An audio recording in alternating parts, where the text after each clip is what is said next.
So, ayan.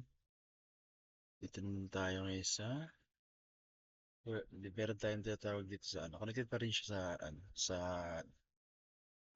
firewall, web filtering and application control. So, intrusion prevention system. Ito yung about sa block, pagpa-block. So, punta tayo dito sa ating FortiGate. Lagyan lang tayo. So, ayan. Later. So, ayan. Wait lang guys. Medyo mabagal talaga. Hindi yung laptop natin. So, ito.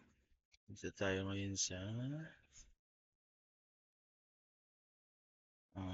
saan na yun? Sa web filter.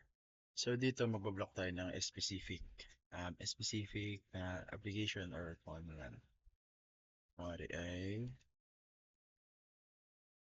social media, tapos games. So i-on lang natin to. So nakatry lang tayo dito. Eh,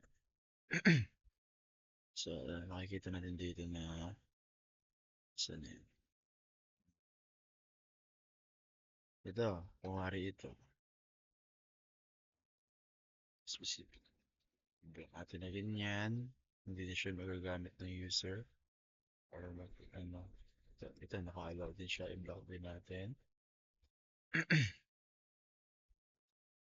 Saan natin ito? Social media and social networking.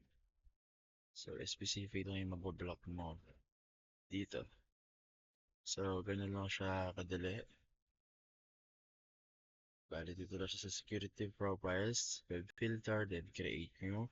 Then, ano nyo lang yung specific na gusto nyo i-block na website or kung ano man. Then, yun na. Okay nyo na lang ito. Then, ito na siya, social media. So, ayun. Yun lang siya. Yun lang siya. Kadali.